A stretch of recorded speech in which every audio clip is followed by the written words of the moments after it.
If I change the name of your house, then will it become mine? India's External Affairs Minister S. Jaishankar has termed China's latest antics as absurd. This after Xi's CCP decided to give new names to 30 cities in the Indian state of Arunachal Pradesh.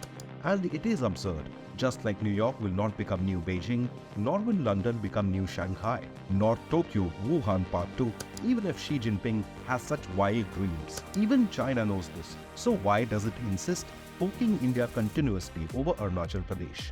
Is it to do with the recent Tibetan march and protests demanding a Chinese withdrawal, or is China nervous due to India's rapid border infrastructure upgrade program?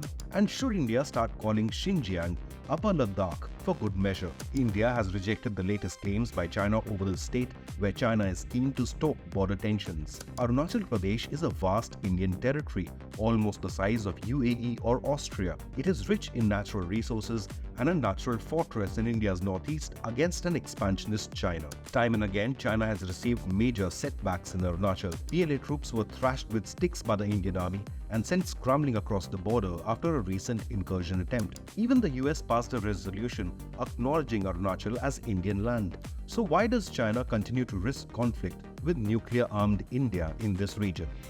The United States has quickly come to the defense of its Quad ally India, saying it opposes any unilateral attempts by China to advance territorial claims across the LAC. It quickly followed the official response by New Delhi to China's provocations.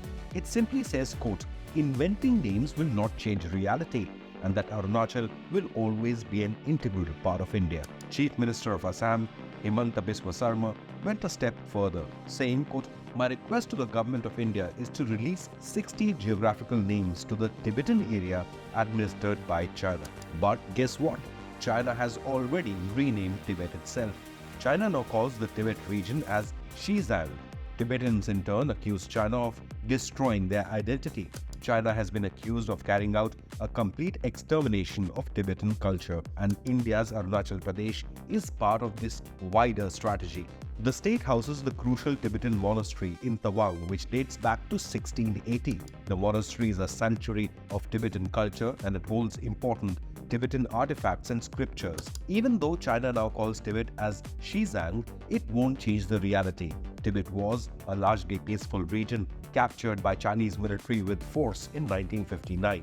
Even today, anti-China protests in India are a common sight, where thousands of Tibetans fled to fearing Chinese atrocities. While their numbers have dropped, there are still well over 80,000 Tibetan refugees living in India. So is China renaming places in Arunachal as a counter to India giving shelter to the Dalai Lama, Tibetan refugees and their culture? But what China is forgetting is that India in 2024 is not what Tibet was in 1959. Today, India is the fourth largest military power and soon to be the third biggest global economy. Any conflict will potentially be equally devastating for both India and China.